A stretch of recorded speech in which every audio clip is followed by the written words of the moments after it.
Please be seated.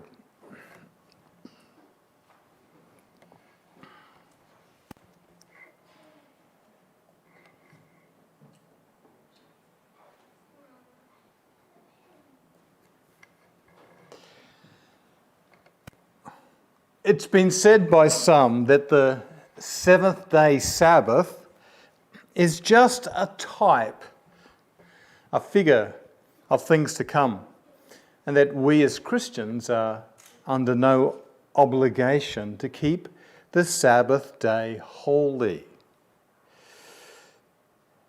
It's been abolished. This is the claim, that it's been abolished at the cross. But when you think the Sabbath day, or the command to worship God on the Sabbath day, we find that where? Where do we find that written? Well, in the beginning, when God created everything, He was rest and the blessed Sabbath. No other day blessed, only Sabbath. Thank you, sister. So, sister said that when God created the earth in 7 days or 6 days, He rested on the seventh day, blessed it, and no other day in the Bible has been blessed by God in resting on that day. Yeah, so He sanctified and blessed it. It's distinct from the other days of the week, that is, of the weekly cycle. There's certainly other days have been set aside as holy days of feast cycles and whatnot, but in terms of the weekly cycle, only one day of that 7 has been blessed, and that was the seventh day of creation.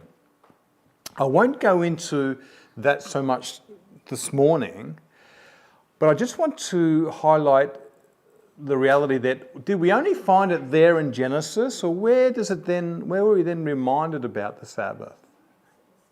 Exodus 20, yes. Yeah, well, Deuteronomy 33, many other places, isn't it? But Exodus 20, what's significant about Exodus 20? What is significant about that chapter? What is that? What do we call that?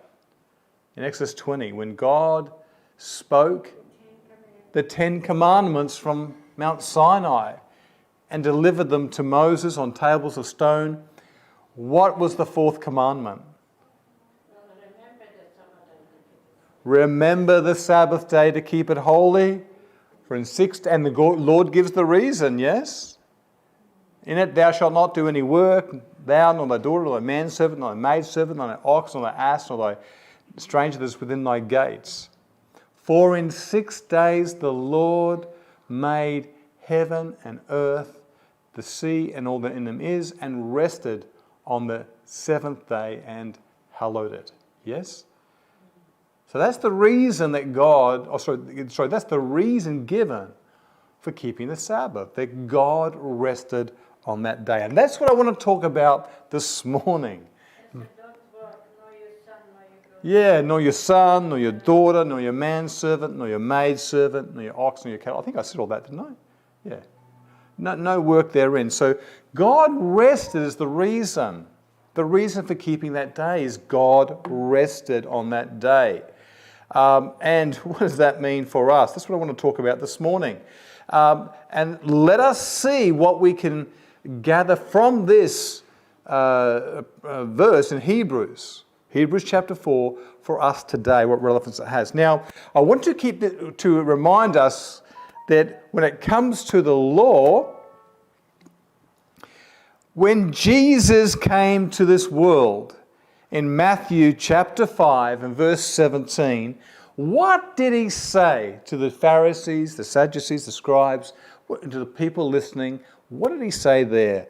Matthew 5 verse 17 and 18. Think not that I am come to destroy the law or the prophets. I am not come to destroy, but to fulfill. All right? He's come not to destroy, but to fulfill. So Jesus did not destroy the law or the prophets. That is what is written in the law or the prophets. He hasn't destroyed it. He came to fulfill it. For verily I say unto you, verse 18, till heaven and earth pass, one jot or one tittle shall in no wise pass from the law till all be fulfilled. Now, question, has heaven and earth passed away? No. So we conclude that all has not yet been fulfilled. Will heaven and earth pass away? Will this heaven and earth pass away? This earth and the atmosphere will pass away. Yes, it's coming a time when the earth shall melt with fervent heat and all the works that therein shall be burnt up. Peter tells us that. There is a time coming when this world will be made new, and John sees a new heavens and a new earth. So obviously, we're not there yet. And Jesus says, till the heavens and the earth pass away, not one jot or tittle shall be removed from the law. Yeah, not one dot of the I, one cross of the T. So it stands to reason that the law still is in operation. And what law is that? The Ten Commandments in particular. We're talking there of God's moral law. Where there is no law, the apostle said, there is no law, there is no sin. But sin was existing even before the law was given at Sinai, right? Because who sinned first? Who was the first man to sin? Adam and his wife Eve, right? Eve was the first person, and then Adam. But together Adam and Eve sinned there in the Garden of Eden. If sin did not exist, if the law did not exist, sin would not exist, because the law points out sin. Paul said, where there is no law, there is no sin. So it stands to reason there must have been law even before Sinai. What law do we call that? God's moral law. The law of love. A law that engenders obedience to God in love. And Jesus said, these two great commandments, thou shalt love the Lord thy God with all thy heart, with all thy soul, with all thy strength, with all thy mind, and love thy neighbour as thyself. On these two commands hang all the law and the prophets. Yeah? So everything hangs on the law of love here. And that law of love has not been done away. It'll never be done away, that law of love. And so the Ten Commandments rest on that. Yeah? But we know that as Peter, as I mentioned already, in 2 Peter chapter 3, verses 10 to 13, the time is coming when the day of the Lord will come as a thief in the night, in which the heavens shall pass away. Let me read it here for you. 2 Peter 3, 10 to 13. When the heavens shall pass away with a great noise, and the elements shall melt with fervent heat, the earth also and the works that are therein shall be burned up. Seeing then, and this is the appeal, seeing then that all these things shall be dissolved, Peter puts the question to us. What manner of persons ought you to be in all holy conversation and godliness? That word conversation in the King James Version, the word in the Greek is meaning behavior or conduct. So what manner of persons ought you to be in all holy conduct and godliness? Verse 12, looking for and hastening unto the coming of the day of God, wherein the heavens being on fire shall be dissolved, and the elements shall melt with fervent heat. Nevertheless, verse 13, nevertheless, we, according to his promise, look for a new heavens and a new earth, wherein dwells what? Righteousness. Righteousness is right living. In the new heavens and the new earth that God will make, he's going to make, the whole world, every person living in that world will live in righteousness. Now, note this. What will they worship God in that new heavens and new earth? Will they worship God? Absolutely. The whole world will worship God. Question. What day will they worship him on? Or will there be every day? Will there be a specific day? I'm talking here for public assembly together. All right? Isaiah, you're on the right pathway there. Let's let the Bible give us the answer. Isaiah chapter 66. Isaiah 66, verse 22 and 23. I don't see how we can lose sight of this reality that in the new heavens, it says here, for as the new heavens and the new earth, which I will make, shall remain before me, saith the Lord, so shall your seed and your name remain, talking about Israel. And it shall come to pass that from one new moon to another and from one Sabbath to another shall all flesh come to worship before me, saith the Lord. One new moon, that means from month on a month to month, and from Sabbath to Sabbath shall all flesh come to worship before me. So the Sabbath will still be a day of congregation, congregational worship, coming together to worship the Lord. So in that new heavens and new earth, we will keep the Sabbath together as God's covenant people. Remember, and we learnt that from this morning in our Sabbath school this morning, about the new covenant. The new covenant is not new. It's a paradox, isn't it? The new covenant is only new in the sense to the ancient Israel, the Jews who thought that their covenant was the one at Sinai. That was the covenant they had established their relationship with God under. But that covenant was not the covenant of grace. The covenant of grace was established well before Sinai. It was established where? In Eden, when God made the promise to Adam. I will put enmity between thee and thy seed. Okay, with God's promise to put enmity or hatred between the serpent and the woman, mankind. Okay, through the promise of the Saviour. We know the seed, according to Galatians 3 verse 16, the seed is Christ. God's promise of the Saviour was made right there in Eden. And that was the institution of the covenant of grace. And under that covenant we live today. God's covenant of grace. That's the new covenant. And it's why is it called new? We learned that it was called new because it was ratified. Though it was instituted in Eden, it was ratified when? By ratified, I mean it was confirmed by blood. A testament, the last will and testament, is confirmed by the death of the testator. When did the testator die? Who was the testator? Christ himself. When did he die? 2000 on the Calvary's cross. That's when his blood ratified that covenant. That's why it's called new. It's new in the sense of terms of ratification. The covenant of Sinai was ratified by the blood of bulls, but this new covenant was ratified by the blood of Jesus. And so it's new in that sense, in terms of its ratification. But in terms of its establishment, that's right there in Eden. And we are living under that today. And under that covenant, which was made, or given to Adam, renewed to Abraham, we live today as Christians. We're classed as heirs with Abraham, aren't we? They that are be of faith, the same are the children of Abraham. Galatians 3 verses 8 and verse 9. Okay, so we come under that covenant. And thus our seed Abraham's seed remains. And in Isaac shall your seed be called. Okay, and we are all children of the promise under the promise given to Abraham, the promise of a son. We are come under that promise through Christ.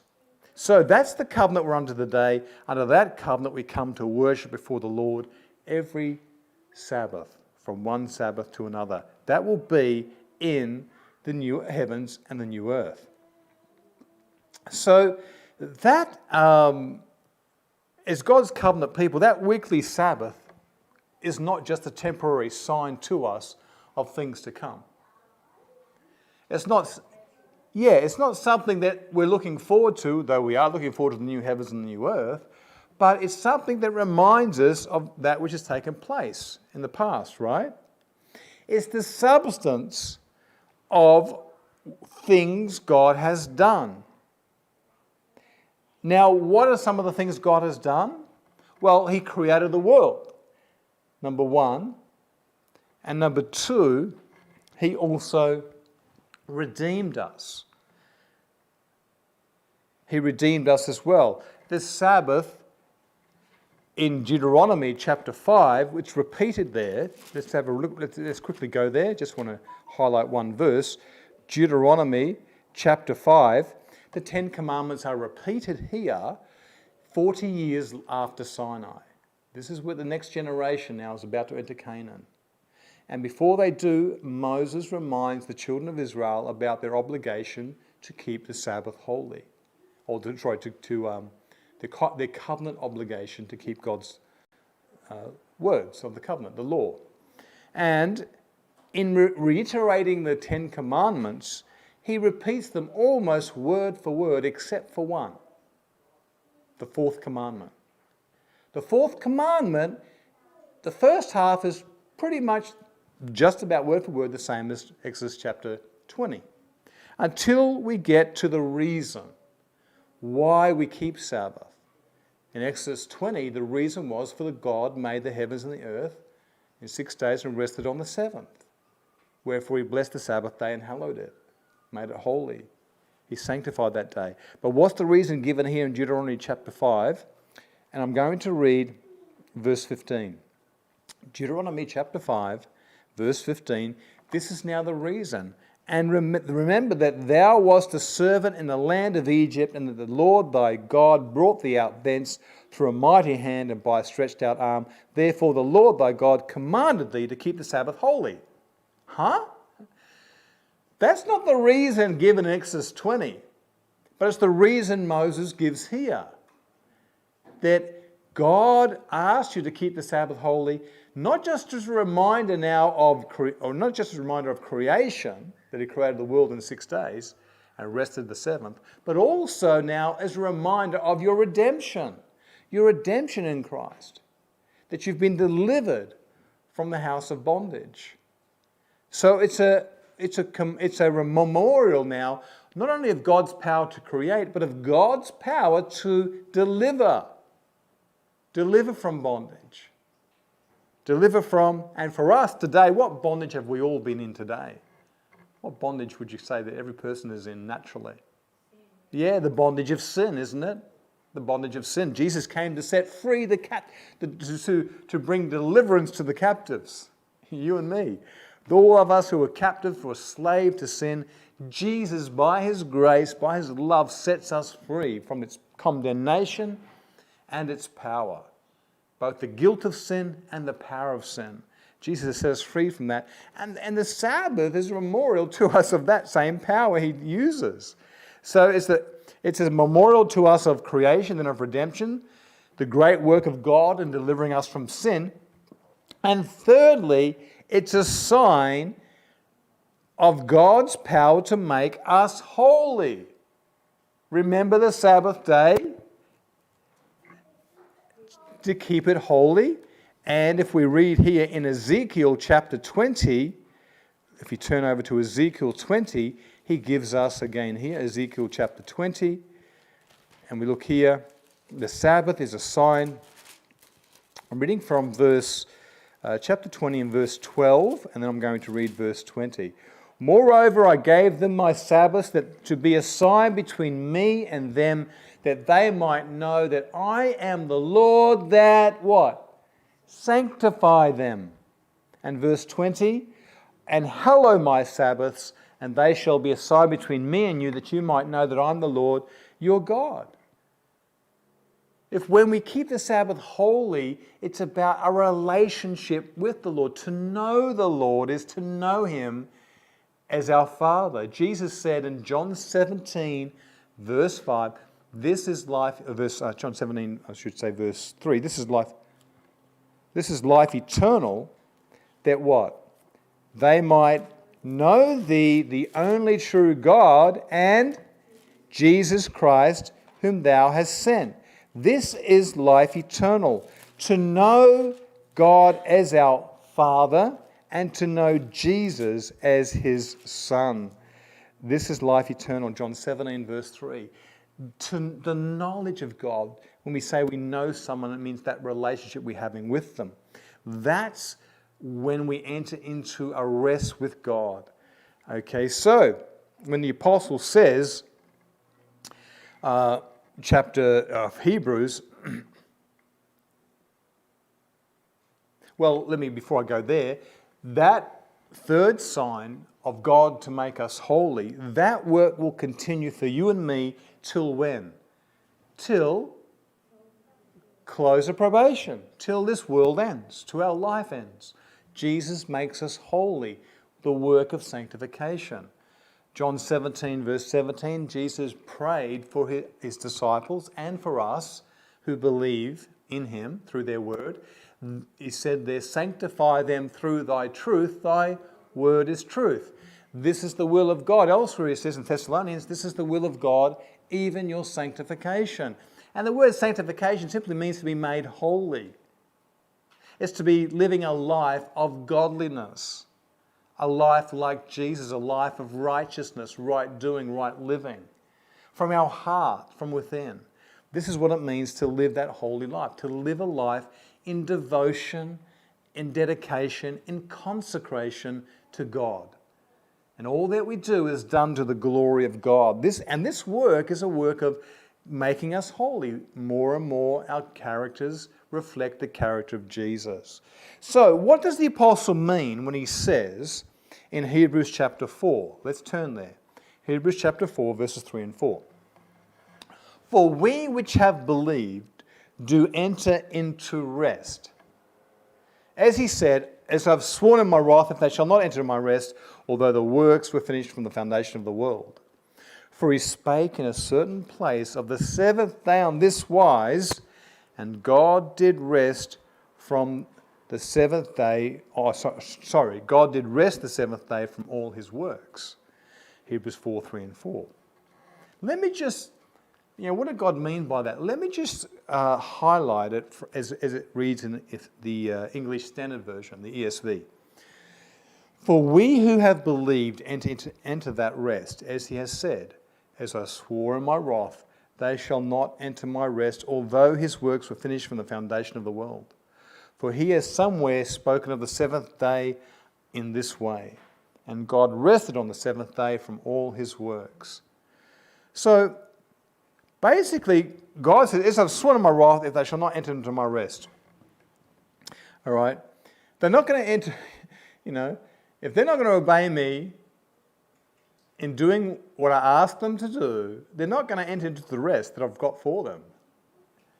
All right? That's what God is basically saying here. Now, what is the rest that we enter, of which the seventh day was spoken of? And God rested on the seventh day from all his works. So what is the rest that God swore that they, talking about the children of Israel, would not enter into?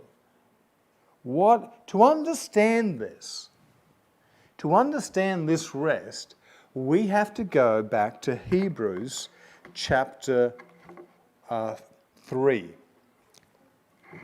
Now,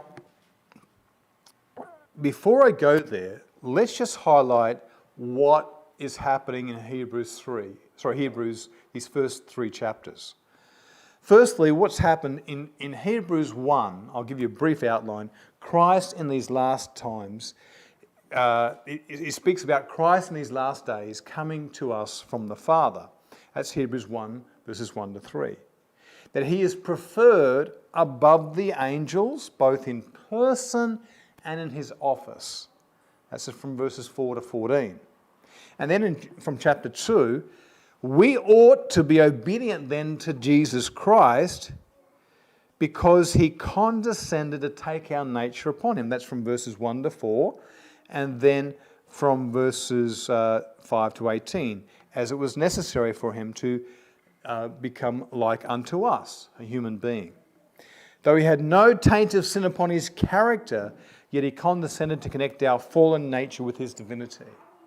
Okay, so Jesus came to this world as a man, and therefore Hebrews 3 verses 1 to 6 says, Christ is more worthy than Moses. Therefore, if we believe not in him, we shall be more worthy of punishment than hard-hearted Israel. That's Hebrews 3, 7 to 17 is covering off on that point. So this is the theme beginning here at verse 7 and continuing into chapter 4. That is the hard-heartedness of Israel in not obeying God. Okay? So if Israel, if Israel did not obey Jesus, and the punishment that they suffered because of that. We who will not obey Jesus Christ, we're going to be worthy of much more punishment because Jesus Christ has come in person. That's what the writer here in Hebrews is trying to bring out. He came in person in our human nature to teach us of his ways, to show us the way to heaven. And if we don't obey him, we're worthy of more punishment than that, than the Israelites received. So, verse 12 begins our discourse here. Take heed, brethren. I'm reading Hebrews 3, verse 12. Take heed, brethren, lest there be in any of you an evil heart of unbelief, in departing from the living God. And verse 14, but exhort, 13 to 14, but exhort one another daily while it is called today, lest any of you be hardened through the deceitfulness of sin. For we are made partakers of Christ if we hold the beginning of our confidence steadfast unto the end. So why should we take heed? According to this verse, because God in his wrath made an oath that had eternal consequences. And what was that oath? Look at verse 11. Look at verse 11. What was the oath? So I swore in my wrath, they shall not enter into my rest. All right? They shall not enter into my rest. Now, the word here for rest is the word kataposis. And we have pause today. We use the word in English pause. And the word pause comes from the Greek word here, pausis or pulsus. But katapulsis is the word, katapulsis is the word to mean to repose down. Or as a Hebraism, it's to abode somewhere. Okay? It means you've settled down or you've colonized. Figuratively, it means to desist from something or cause to desist. So you've settled down. It's got this idea of complete settlement. You're resting there. So the rest spoken of. The rest spoken of here in Hebrews 3 is talking about the children of Israel. What rest did they not enter into when God swore these things? What rest would God have for them that they didn't enter into? Say again? Salvation. Not just salvation. What do you think about the ancient children of Israel? God first promised them when he brought them out of Egypt, he promised them something. Where was he going to take them? Where did God want to take them? To Canaan. Yes. To the promised land. Yeah? But did they enter in? Did they? No, they didn't. The generation of 20 years old and above that came out of Egypt in that marvelous deliverance did not enter into that promised land. They did not enter into it, that rest, because they were not obedient to God. God said, "Oh, I swear, they shall not enter into my rest." Okay, God's made that oath. So that rest. So when looking here in Hebrews 3, the rest that we're first talking of here. So we're trying to look at this all in context here from Hebrews 3 and 4. The rest here spoken of originally referred to the rest of the promised land. Now let's have a look at that rest. Come over here to Deuteronomy chapter 12. Deuteronomy chapter 12 and verses 9 and 10. The apostle, or rather Moses writes here, talking to the children of Israel, the next generation, he said to them, "For ye are not as yet come." There's the next generation after those that came out of Egypt. Right? This is the second generation.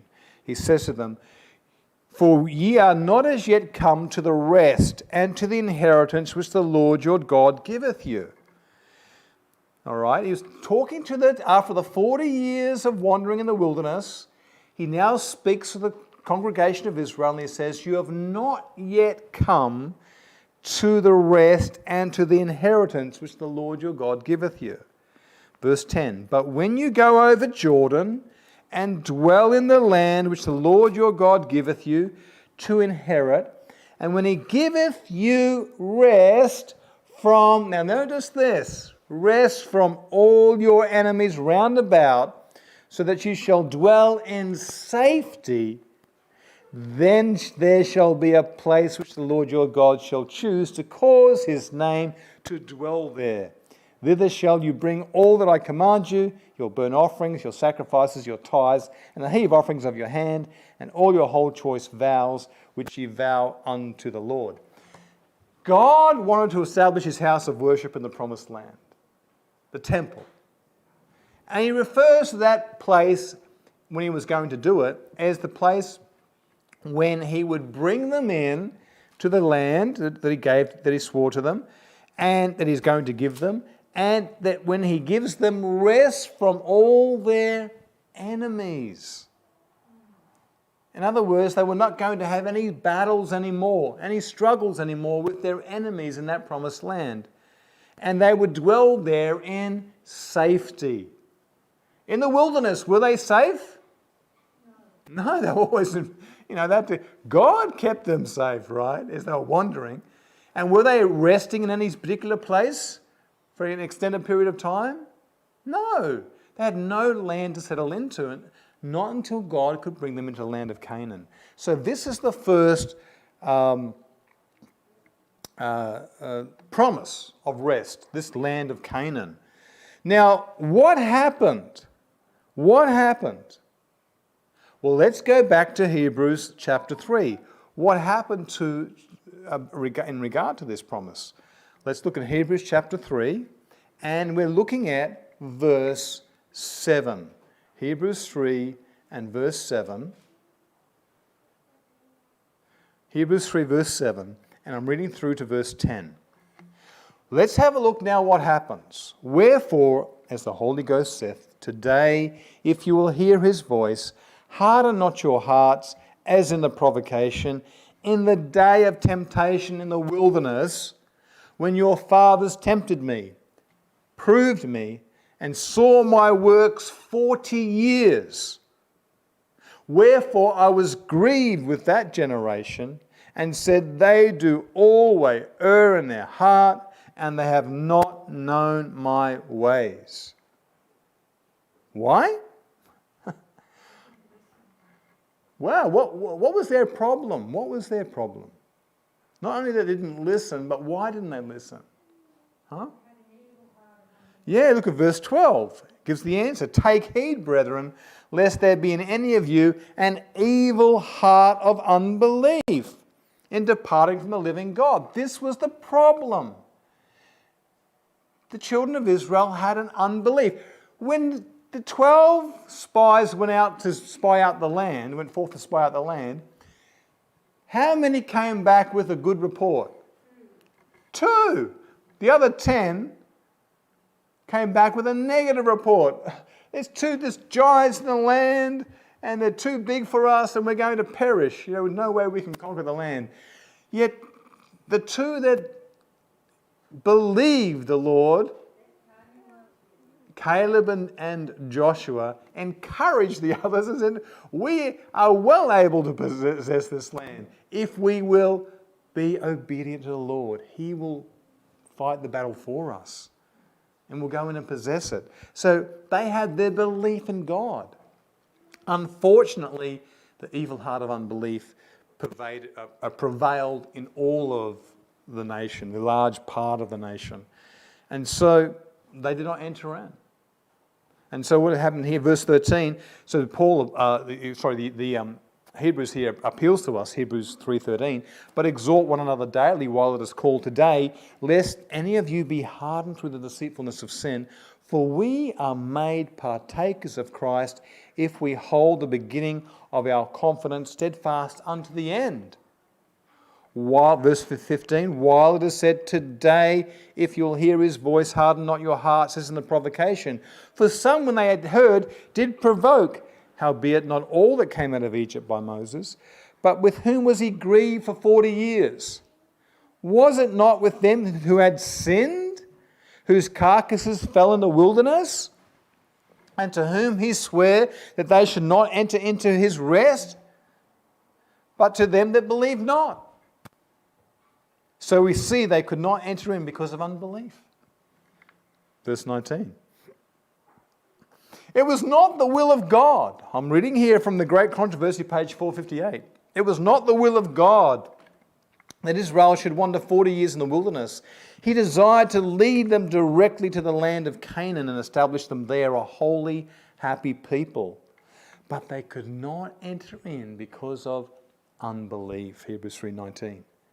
Because of their backsliding and apostasy, they perished in the desert, and others was raised up to enter the promised land. Unquote. Great Controversy highlights, same paragraph, same page. In like manner, it was not the will of God that the coming of Christ should so long be delayed, and his people should remain so many years in this world of sin and sorrow. But unbelief separated them from God, and they refused to do the work which he had appointed them, and others raised up to proclaim the message. In mercy to the world, Jesus delays his coming that sinners may have an opportunity to hear the warning and find in him a shelter before the wrath of God shall be poured out. So we're repeating the children of Israel's history in many respects. But the important point here is that they did not enter into that rest because of unbelief. And perhaps, just perhaps, we are so long in this world, longer than what we first anticipated as a people, because of unbelief. Yeah? So, this idea, we're coming back to our chapter, Hebrews here, chapter 3. The idea of the rest of God proceeding from this starting point, that is the starting point of the entry into Canaan. If we let that be the starting point of God's rest, according to the context of the passages here, it acquired a wider scope and a deeper significance over time. Let's consider it. Do you know that the words of Hebrews chapter 3, 7 to 11, is that the first time those words appear in the Bible? What does your margin say? Your margin of your Bible should give you a reference for where that indicates it's not the first time it appears in the Bible. Those words, in fact, were quoted from Psalms chapter 95. So let's have a look there. Psalms 95, verses 7 to 11. Funny enough, Hebrews 3, 7 to 11 is quoted from Psalms 95, 7 to 11. And what's it say there? Well, let's read it. For he is our God. So firstly, before I read this, who is speaking here? Who's writing these words out in Psalms 95? Who's writing them? Was it Moses? Sorry? David, yes. Under inspiration, David. So how long was it between David and Moses? How many years? Roughly. Well, Moses was around when? Around 1200 BC. And this, David was around 900 BC. So it's a good few centuries between them. Yes? So this is quite a few centuries, right? We're looking at least there was a period of the judges. There was a period of the king, Saul obviously, and then David. So it's quite a few years there, centuries, probably a couple of hundred, 200 or 300 years. I think it's about 300 years or so between them. So David now writes this: "For he is our God, and we are the people of his pasture." Who's David writing to? His people. God's people when? In David's time. So it's about 300 or 400 years after the time of Moses. "For he is our God, and we are the people of his pasture, and the sheep of his hand. Today, if you will hear his voice, harden not your heart as in the provocation, and as in the day of temptation, in the wilderness, when your fathers tempted me, proved me, and saw my work. 40 years long was I grieved with this generation, and said, it is a people that do err in their heart, and they have not known my ways, unto whom I swear in my wrath that they shall not enter into my rest." David was speaking to the people of his generation. Now, the people of David's generation, had they entered the promised land? Had they? Yes, they had. They had entered the promised land. They had occupied it for hundreds of years. But, according to David here, he's still appealing to them to enter into his rest. "Today, if you hear his voice, and harden not your heart, as in the provocation." Right? God is appealing through David for the children of Israel in David's time to enter his rest. So how can this be? What rest is this?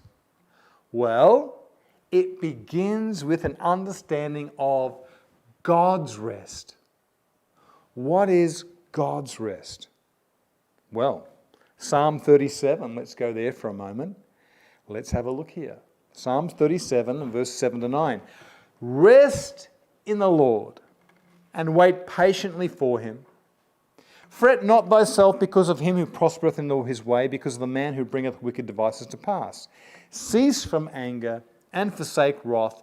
Fret not thyself in any wise to do evil. For evildoers shall be cut off, but those that wait upon the Lord, they shall inherit the earth." So what rest in the Lord is the psalmist talking about here in Psalm 37? It's a rest that involves ceasing. Ceasing from what? Verse 8. Ceasing from anger, wrath, and doing evil. Fret not thyself in any wise to do evil, for evildoers shall be cut off, but those that wait upon the Lord, they shall inherit the earth.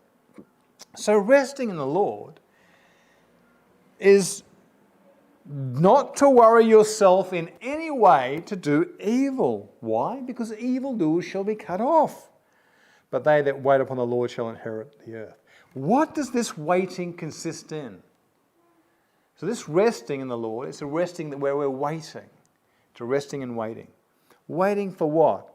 Well, let's have a look. Jeremiah 6 and verse 16. Jeremiah chapter 6, verse 16. And we're going to look here at what this resting, waiting consists in. Verse 16. "Thus saith the Lord, stand ye in the ways, and see and ask for the old paths, wherein is the good way, and walk therein, and you shall find rest for your souls. But they said, we will not walk therein." The resting for our souls is a walk in obedience. Obedience to the Lord. Asking him where is the old paths, the good way, and walking therein. This is the rest in obedience. There is rest in obedience. There is rest. When it comes to the wicked, what does God say? There is no rest, saith my God, to the to the wicked. I'm going to read Isaiah 48 here, verse 17 and 18. Thus saith the Lord, thy Redeemer, the Holy One of Israel, I am the Lord thy God, which teacheth thee to profit, and which leadeth thee by the way that thou shouldst go. I am the Lord that leads you the way you should go. Oh, that thou... Now, what way should we go? Look at verse 18. Oh, that thou hadst hearkened to my commandments. Then had thy peace been as a river, and thy righteousness as the waves of the sea. Peace like a river, we sing the song. But that peace comes in hearkening to the commandments of the Lord. Hearkening to the commandments of God. And thus, the gospel invitation is the same. This is the gospel invitation that Jesus made to us. Look at Matthew 11. Matthew 11, 28 to 30. Let's read there. Matthew 11 and chapters 28 to 30. Matthew writes, Jesus' words here, and is the invitation. I call it the gospel invitation. And we know it well, don't we? What does Jesus say here? Come unto me, all ye that labour and are heavy laden, and I will give you rest. Take my yoke upon you and learn of me, for I am meek and lowly in heart, and you shall find rest for your souls. For my yoke is easy and my burden is light. Cross-reference Matthew 11:28 with Jeremiah 6, verse 16. Stand in the ways and seek ye and ask for the old paths, where is the good way, and walk therein, and you shall find rest for your souls. Matthew 11:28 and 29 says, Come unto me, all you that labour and heavy laden, and I will give you rest. Take my yoke upon you, and learn of me, for I am meek and lowly of heart, and you shall find rest to your souls. Finding rest for our souls is equated with two things. One is taking the yoke of Jesus upon us and learning of him, and asking for the old paths, where is the good way, and walking therein. It's the same thing.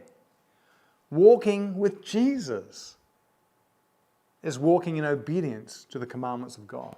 That's where we find rest to our souls.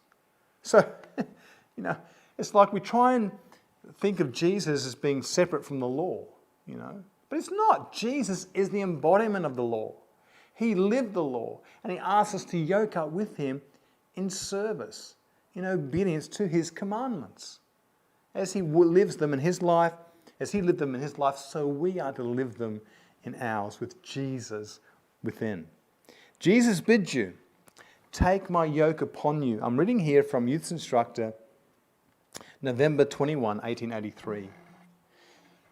Take my yoke upon you and learn of me, for I am meek and lowly in heart, and you shall find rest to your souls.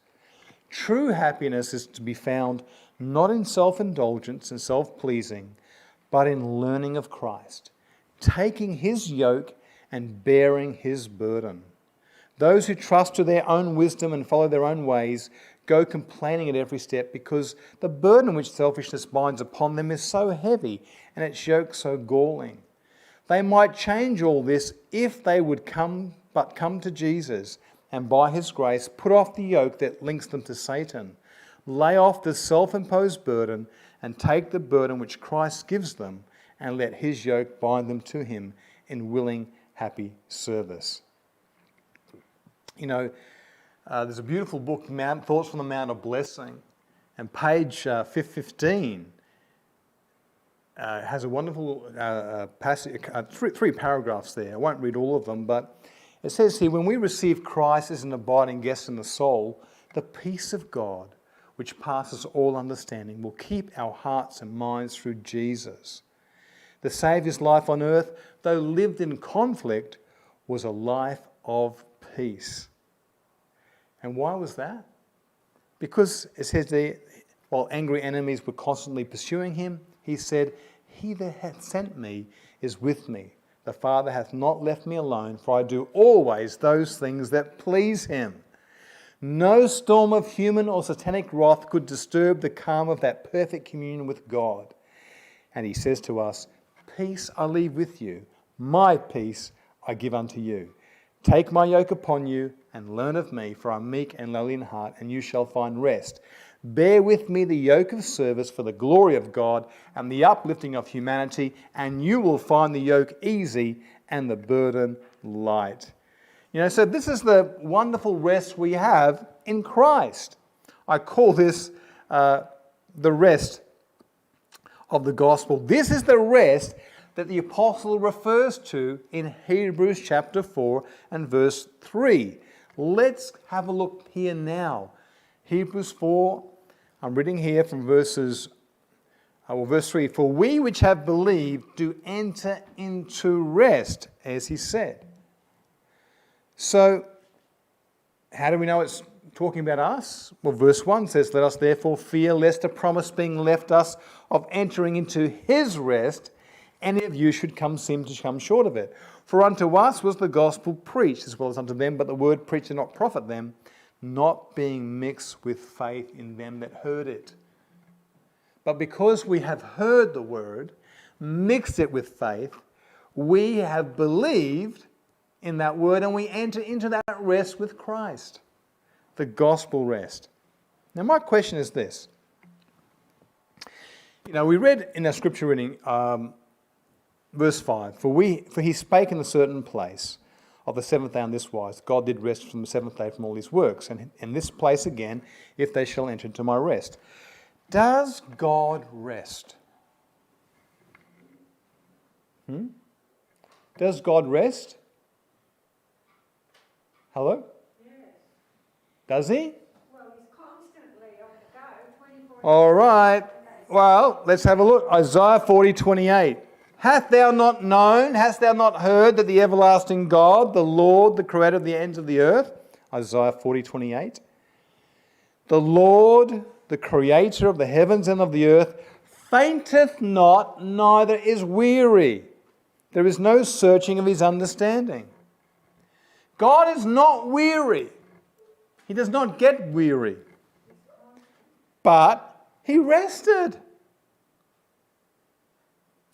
What is the rest then? What was his rest there when it speaks of the seventh day in Genesis? What is that rest? What did God cease from upon the seventh day? What did he end? What he had just done for 6 days. What had he been doing for 6 days? Creating the world. And what did then God do on the seventh day? He rested on that day. He ceased. On that day, he ceased his work of creation. My question, has God been creating the heavens and the earth ever since? No. God has been in an eternal rest from creation ever since. His work of creation was done there and then. But he does not cease from sustaining creation. So he's rested from creating something out of nothing. Ex nihilo, we call it in Latin. But he does not cease from sustaining it, upholding it. The Apostle Paul says of Jesus in Colossians, he upholds all things by the word of his power. The impression in my head is upholding. You don't stop upholding all things. It requires work. Yes? It requires some distribution of energy to do that, right? But yeah, to keep everything upheld. But Jesus doesn't cease from doing that. But he has ceased from creation. Okay? So he sustains the creation and rules over it from his throne on high. Now in doing so, Psalms 104, I won't read it to you, but make a note of it. It's a beautiful Psalm, 104, of all that God does continually for his creation. It's not like God's sitting there doing nothing for the last 6,000 years. God is continually in operation throughout creation, throughout his creation. Sure, he ceased from his creating, but he doesn't cease from sustaining that creation, providing for it. And Psalms 104 is a beautiful picture of that. It makes it clear to us that he provides for all creation. He provides for all in his creation. He gives that we might all live. And so to enter into this rest with God,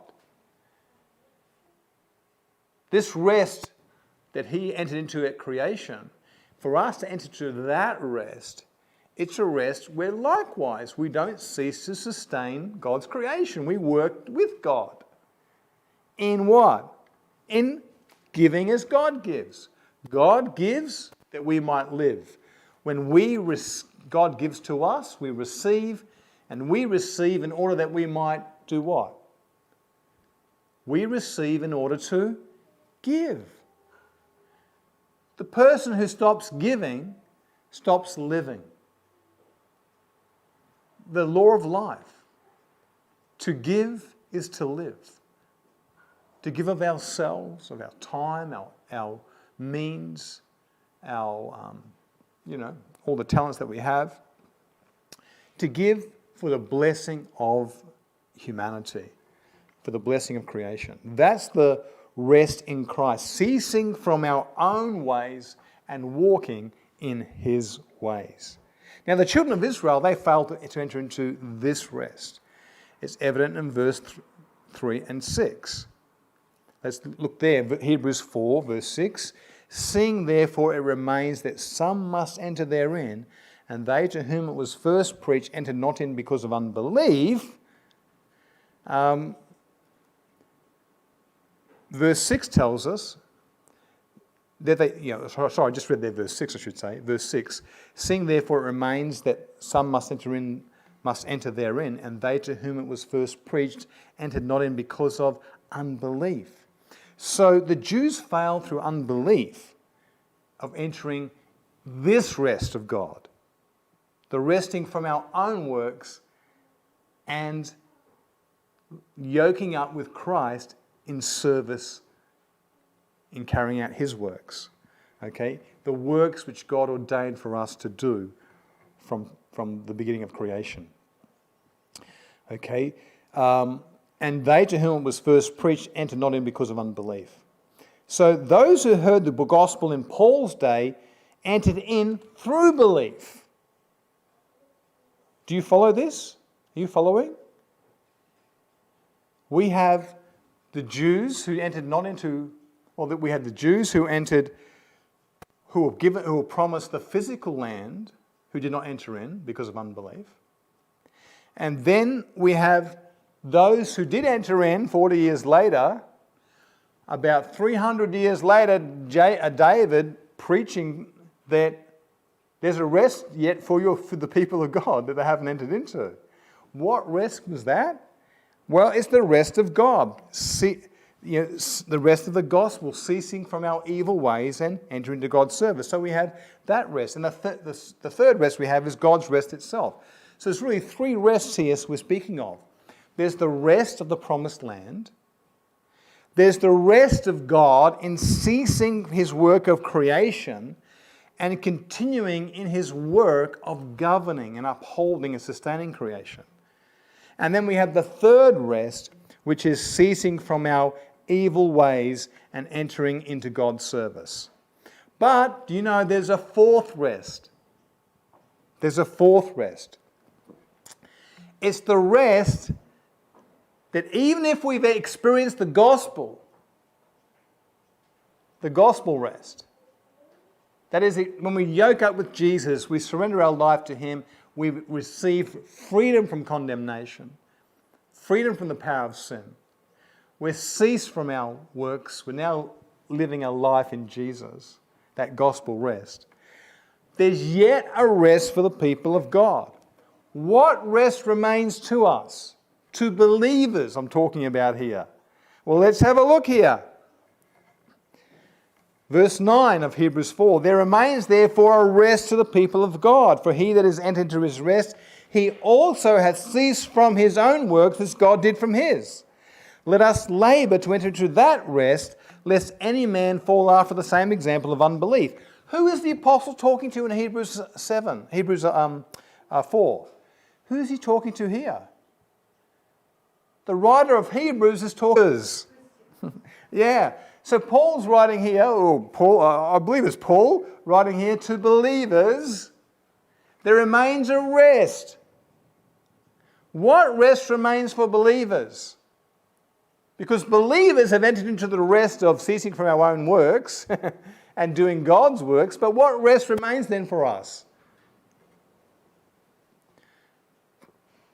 Well, what work are we doing now?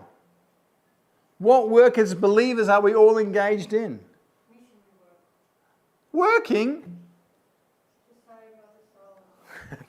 Working to save others. Yeah? We are doing what? Jesus said in Matthew 5, let your light so shine before men that they may see your rest. Huh? Is that what he said?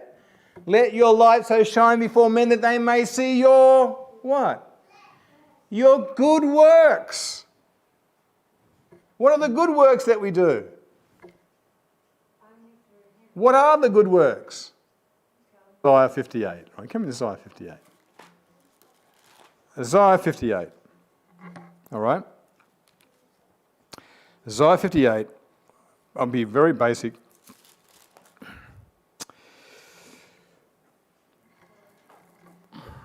Okay.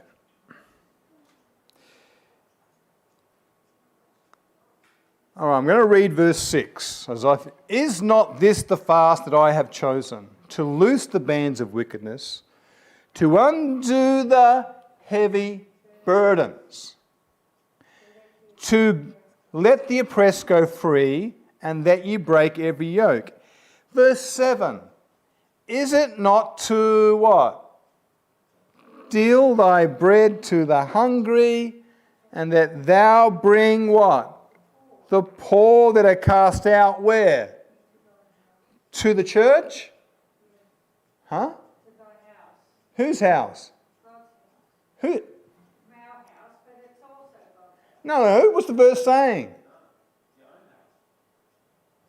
To and cast out. It says that thou bring the poor that are cast out to. I'm reading verse 7. What does it say? Thy house. What's thy house? My own house, right? When thou seest the naked, that thou cover him, thou hide not thyself from thine own flesh. That's from my own neighbour, basically. Helping your family, all right, your loved ones. So, helping the poor. What's true religion before God and the Father is this? What? What's true religion? Visiting the widow in their affliction and keeping yourself unspotted from the world, right? The poor and the fatherless and the widow in their afflictions. Okay, the poor, the fatherless, the widows.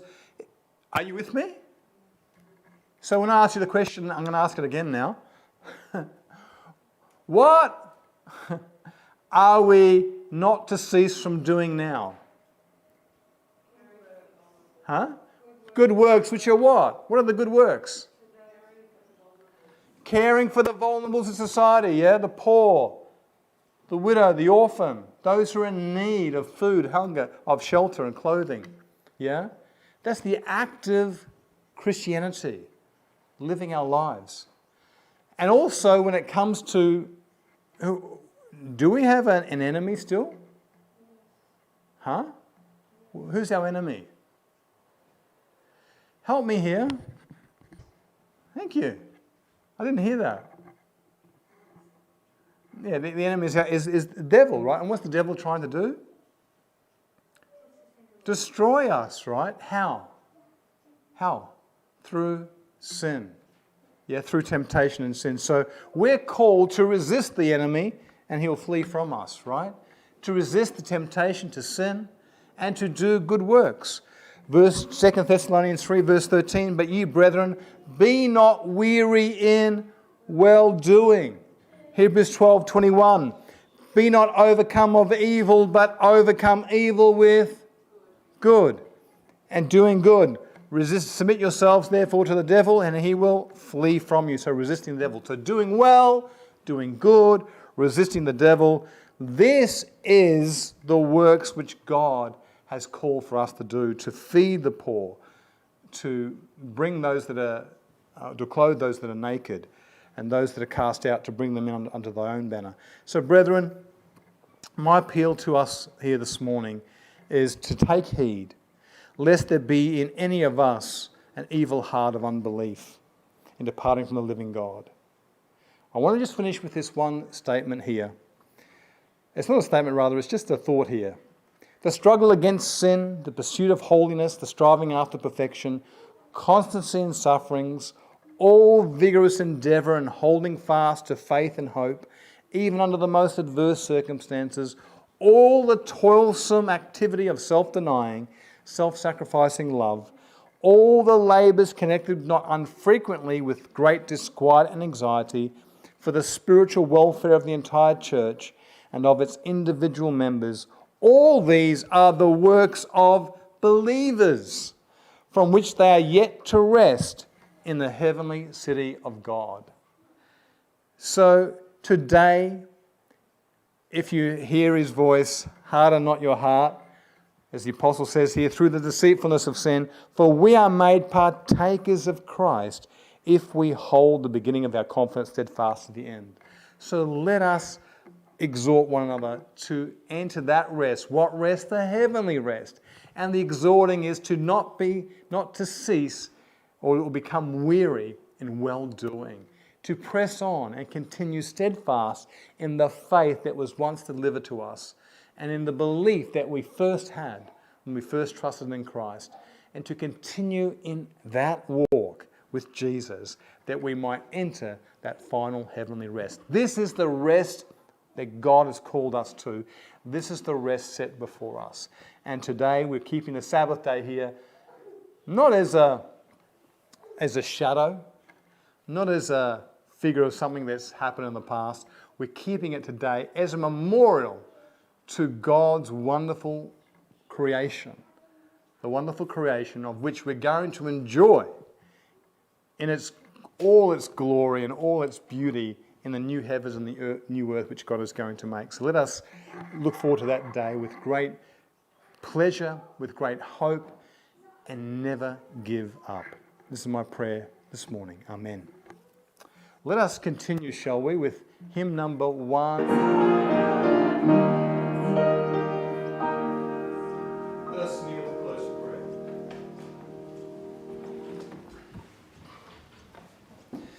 Father in heaven, we bow before your throne of grace and mercy this hour. Thank you so much for the privilege we've had to be here this morning. We thank you for the instruction we find in your word, for the revelation of the wonderful promise you have in store for us, the rest in the heavenly mansions above, the rest in the new heavens and new earth.